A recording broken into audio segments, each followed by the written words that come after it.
जय जोहार, मैं हूं तपेश जैन। हमारे सामने CAT all India traders confederation of all India traders association, साथ में ही राष्ट्रीय कल्याण बोर्ड केंद्र सरकार द्वारा जो गठित है उसके सदस्य श्री अमन परवानी जी हैं। बहुत सारी चीज़ें चलती रहती है। छत्तीसगढ़ में व्यापारियों की राजनीति में बड़ा उठापटक होती रहती है, बहुत सारे सवाल जवाब होते रहते हैं। और आपका अपना क्या कहना कि मत भिन्नता ज्यादा दिख रही है? नहीं, मैं तो पहली बार आपसे समझ रहा हूँ। व्यापारी का राजनीति से दूर दूर कोई संबंध नहीं रहता है। व्यापारियों का नॉर्मली कोई विचारधारा के लोग होते हैं, कोई अमुक पार्टी की विचारधारा के होते हैं, कोई अमुक पार्टी की विचारधारा होते हैं, और कुछ व्यापारी सक्रिय भी होते हैं राजनीति में।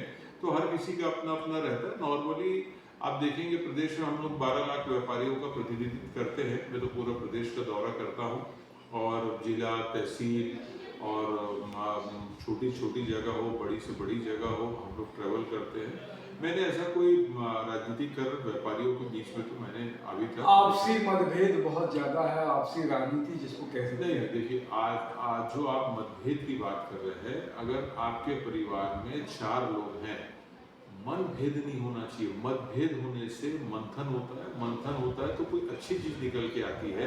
आप अगर अपने परिवार में भी रहेंगे ना, तो आपके परिवार में भी आपकी वाइफ कुछ चाहती होगी, आप कुछ चाहते होंगे, बेटा कुछ चाहता होगा, बहू कुछ चाहती होगी, आपके मदर फादर कुछ चाहते होंगे, तो इससे कोई अच्छा चीज निकल के आता है। मतभेद तो रहना ही चाहिए, क्योंकि अगर 100 लोग हैं तो 100 दिमाग काम करने चाहिए, तब व्यापार और प्रदेश हमारा तरक्की करेगा। एक बोलेगा तो डिक्टेटरशिप होगी, तो होनी नहीं चाहिए, कभी भी नहीं होना चाहिए। आपको लोग बहुत चाहते थे और ये उम्मीद थी कि हमारे को चैम्बर में आप ही आएंगे, लेकिन आपने एक विराम का कहा कि मैं अभी विराम कुछ लेना चाहता हूँ, जबकि लोग बहुत चाहते हैं आपको। उस पूरे प्रकरण में क्या प्रतिक्रिया लगती है आपकी? देखिए,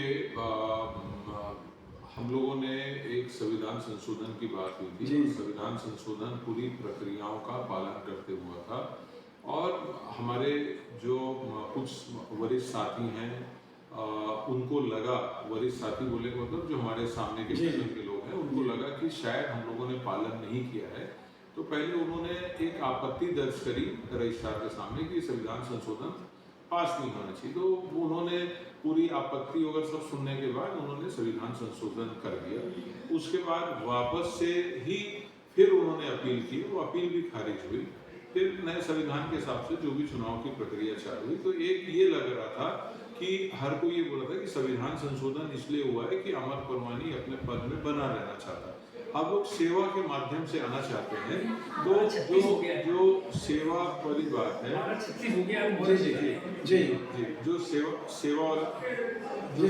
जो सेवा का माध्यम है वो है हमारा। हम लोग कोई ताकत नहीं चाहिए, हम लोग कोई व्यापारी संस्था में पॉलिटिकली वाला हम लोग का कोई रोल नहीं है।